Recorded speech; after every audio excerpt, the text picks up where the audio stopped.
जय श्री राम। मैं वसंत रावल।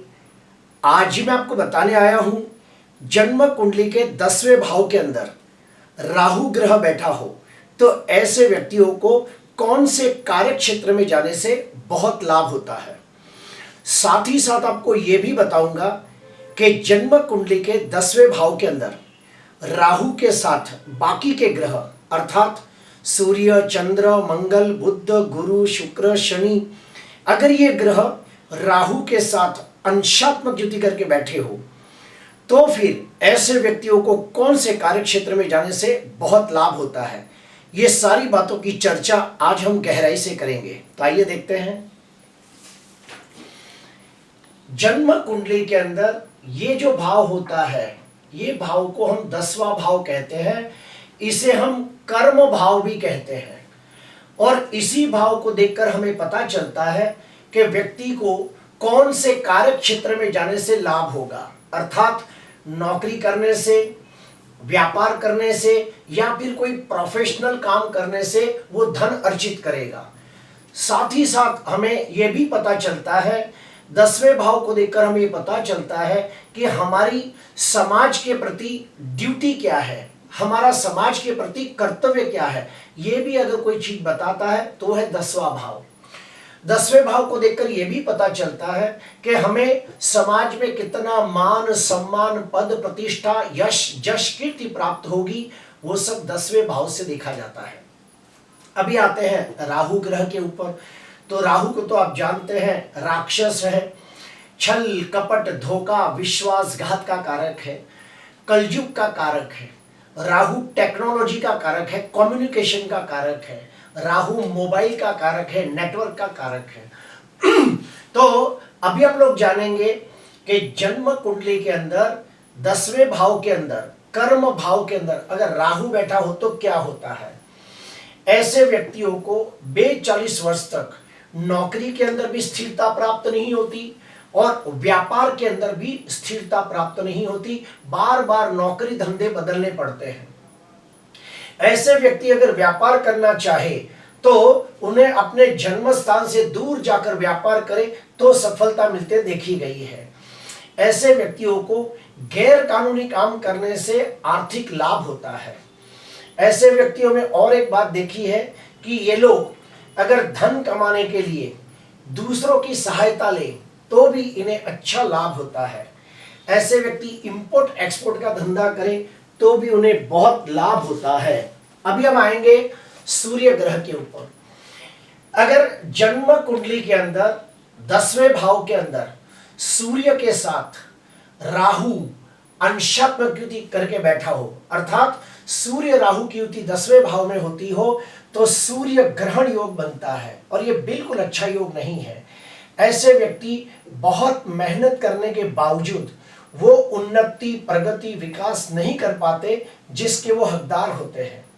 ऐसे व्यक्तियों को समाज के अंदर वो मान, सम्मान, पद, प्रतिष्ठा भी प्राप्त नहीं होती जिसके वो हकदार होते हैं। लेकिन हाँ, अगर ऐसे व्यक्ति गवर्नमेंट नौकरी करते हो तो उन्हें फायदा होता है, खास करके जब वो लोग रिश्वत खाते हैं तो उन्हें बड़ा लाभ होता है।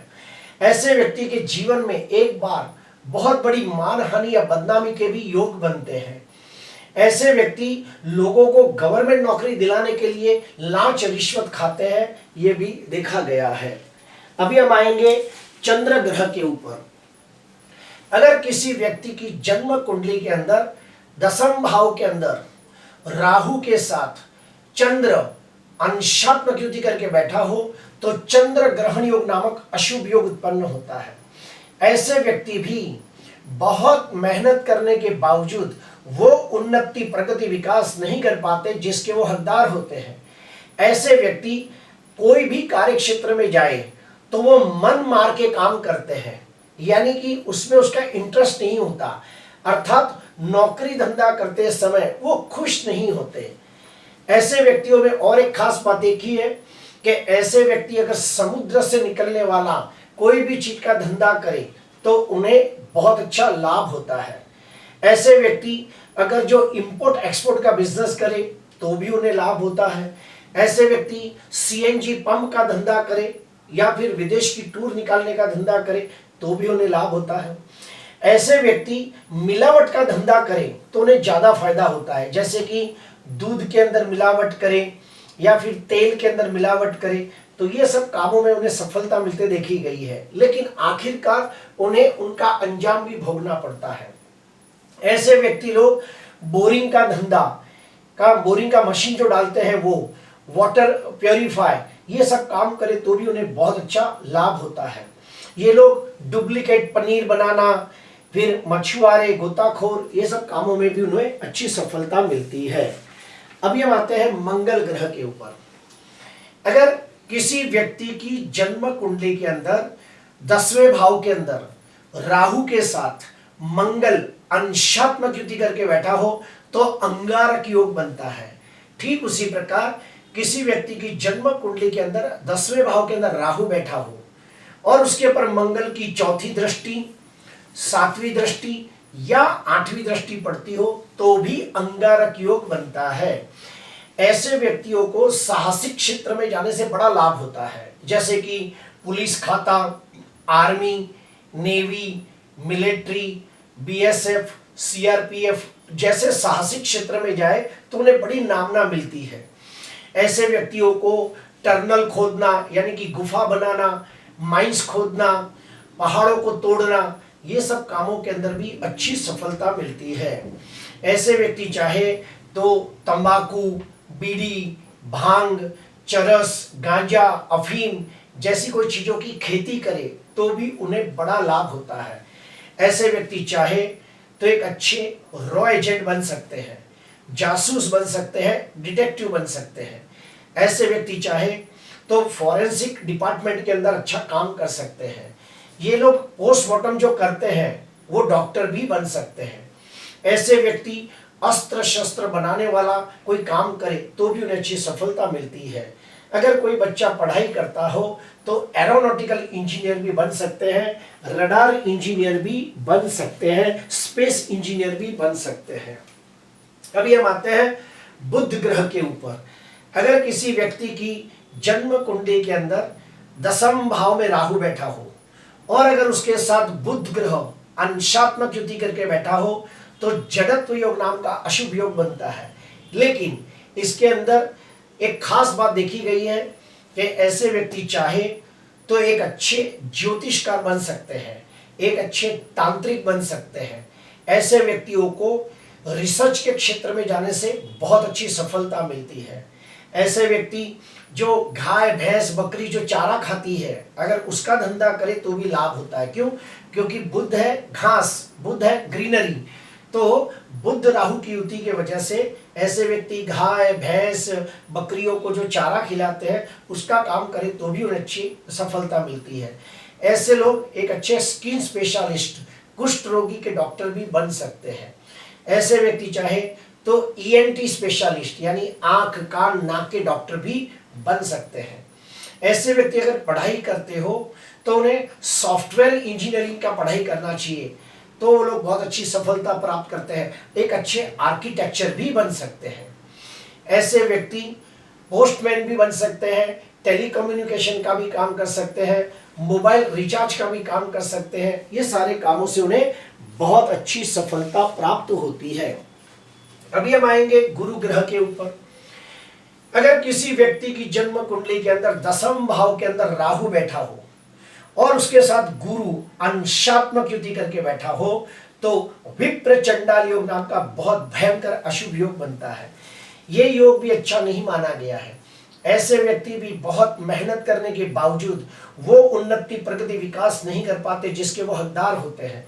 ऐसे व्यक्तियों को भी समाज में मान, सम्मान, पद, प्रतिष्ठा प्राप्त नहीं होती जिसके वो हकदार होते हैं। लेकिन हाँ, ऐसे व्यक्ति चाहे तो एक अच्छे शिक्षक, प्रोफेसर, लेक्चरर बन सकते हैं और वो लोग एक्स्ट्रा इनकम कमाने के लिए कोचिंग क्लासेस, ट्यूशन भी लेना शुरू कर देते हैं। ऐसे व्यक्ति मंदिर के पुजारी, कर्मकांडी ब्राह्मण, वास्तुशास्त्री ये सब बन सकते हैं। लेकिन ये गुरु राहु का चंडाल योग के वजह से वो लोग कभी कभी ज्ञान का दुरुपयोग कम करके धन ज्यादा कमाने की कोशिश करते हैं, जो बिल्कुल अच्छी बात नहीं है। ऐसे व्यक्ति अगर खान पीन का धंधा करें तो भी वो ज्यादा मिलावट करके धन ज्यादा कमाने की कोशिश करते हैं। ऐसे व्यक्ति टूर ट्रैवल्स का बिजनेस कर सकते हैं, यात्रा तीर्थ यात्रा का काम कर सकते हैं। ऐसे व्यक्ति चाहे तो इलीगल बिजनेस से भी बहुत सारा धन कमा सकते हैं। अभी हम आते हैं शुक्र ग्रह के ऊपर। जन्म कुंडली के 10वें भाव के अंदर राहु के साथ शुक्र अंशात्मक युति करके बैठा हो तो लंपट योग नाम का अशुभ योग बनता है। लेकिन ऐसे व्यक्ति अगर चाहे तो लेडीज आइटम का कोई भी धंधा करे, यानी कि लेडीज के कपड़े, कॉस्मेटिक आइटम, फिर बुटीक, परफ्यूम की दुकान, स्त्री के सुंदरता से कनेक्टेड कोई भी बिजनेस करे तो उन्हें लाभ होता है। ऐसे व्यक्ति चाहे तो फैशन डिजाइनर बन सकते हैं, मॉडलिंग में जा सकते हैं, टीवी सीरियल में काम कर सकते हैं, रैंप शो में चल सकते हैं, तो उन्हें अच्छी सफलता मिलती है। ऐसे व्यक्तियों को फोटोग्राफी की दुकान खोले, वीडियो शूटिंग का काम करे, उसके बाद AI टेक्नोलॉजी, ग्राफिक टेक्नोलॉजी, ऐसी सब चीज़ों का इस्तेमाल करे तो भी उन्हें बड़ा लाभ होता है। ऐसे व्यक्ति चाहे तो एक अच्छे यूट्यूबर बन सकते हैं। ऐसे व्यक्तियों को बीड़ी, सिगरेट, तंबाकू, गुटखा, चरस, गांजा, भांग जैसे बिजनेस के अंदर भी अच्छी सफलता मिलती है। ऐसे व्यक्ति चाहे तो एक अच्छे जादूगर बन सकते हैं। अभी हम आते हैं शनि के ऊपर। अगर किसी व्यक्ति की जन्म कुंडली के अंदर 10वें भाव के अंदर राहु बैठा हो और उसके साथ शनि अंशात्मक युति करके बैठा हो तो श्रापित योग नाम का अशुभ योग बनता है। ऐसे व्यक्ति भी बहुत मेहनत करने के बावजूद वो उन्नति, प्रगति, विकास नहीं कर पाते जिसके वो हकदार होते हैं।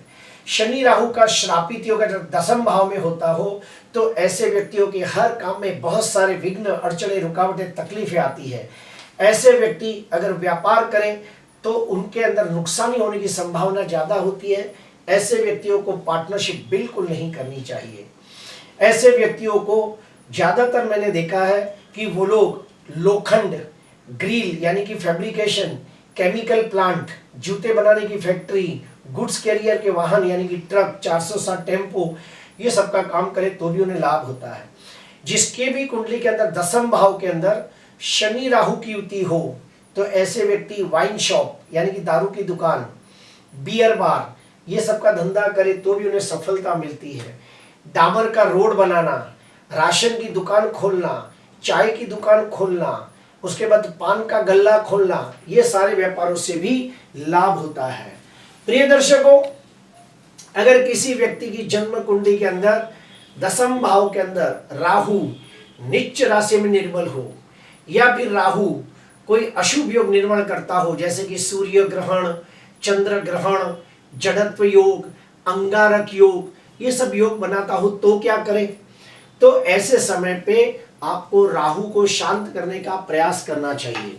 प्रिय दर्शकों, जिसकी भी कुंडली के अंदर सूर्य राहु की युति सूर्य ग्रहण बनाती हो, किसी की भी कुंडली में चंद्र राहु की युति चंद्र ग्रहण योग बनाती हो, किसी की कुंडली में मंगल राहु की युति अंगारक योग, गुरु राहु की युति चांडाल योग, शुक्र राहु की युति लंपट योग जैसे अशुभ योग बनाती हो तो फिर क्या करें? तो ऐसे व्यक्तियों को राहु को शांत करने के लिए अमावस्या के दिन किसी विद्वान कर्मकांडी ब्राह्मण को घर पे बुलाकर राहु ग्रह की शांति पूजा करनी चाहिए। दूसरा, वो व्यक्ति को ज्यादातर बुधवार के दिन और शनिवार के दिन राहु का दान करना चाहिए। राहु का दान क्या होता है? तो काला कपड़ा, काला तिल, अपने जूने वस्त्र, ये सब चीजों का दान करना चाहिए। आप चाहो तो शिव जी की पूजा आराधना भी कर सकते हो, महामृत्युंजय के मंत्र जाप भी कर सकते हो। आप राहु को शांत करने के लिए भिखारियों को भोजन भी दे सकते हो। अमावस्या के दिन आप पीपल के झाड़ नीचे जाके दिया जलाकर आप पितरों की शांति के लिए प्रार्थना कर सकते हो, क्योंकि राहु ही पितृदोष निर्माण करता है। प्रिय दर्शकों, आज मैंने आपको बताने की कोशिश की कि जन्म कुंडली के अंदर 10वें भाव के अंदर राहु और राहु के साथ बाकी के ग्रह बैठे हो तो ऐसे व्यक्तियों को कौन से व्यापार करने से लाभ होता है। अगर आपको वीडियो अच्छा लगा हो तो जरूर लाइक करना, सब्सक्राइब करना। नमस्कार।